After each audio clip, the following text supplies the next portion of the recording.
This video is for Disney World adults, and I do mean Disney World, not Disneyland, for a very specific reason.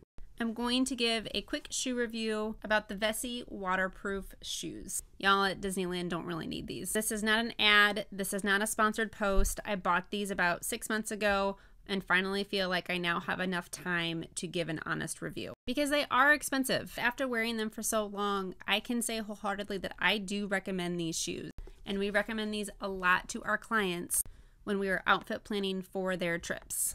And here is why. For reference, I have the Weekender.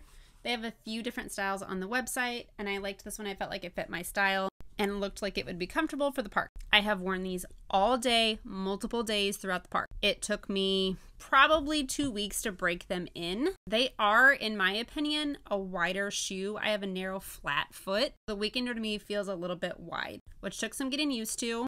I did purchase the socks off of the website too, because I think it was like a deal.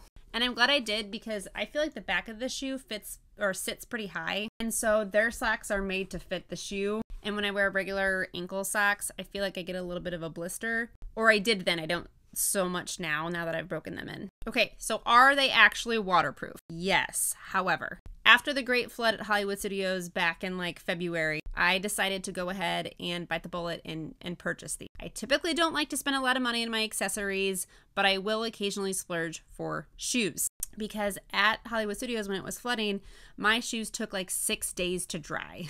So these are waterproof, but there is obviously a catch. They work great in puddles, and they work great if you have an umbrella.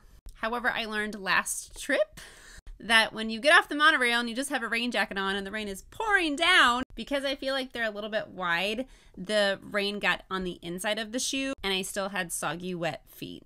But that's just because I was wearing a rain jacket. So the inside is not waterproof, it's just the outside. Truly the only downside for me is that because I chose white, they get dirty pretty quickly. Like I washed these before the cruise. You can wash them. The Weekenders are specifically made to go in the washer. And I have video here of the before and after, and I do feel like it did make a difference. And maybe if I had washed them more often, but I was afraid to, they would be a little bit more clean, but they do make a difference if you put them in the washer. Don't dry them, you take out everything, and I feel like they did turn out nicely, but again, they're already filthy after just wearing them on the cruise into the parks. So that's the only downside. But yeah, I don't have a code or anything for you because this is an honest review. I paid with these with my own money, but I do recommend them for anybody who doesn't like soggy feet. Let me know what you think.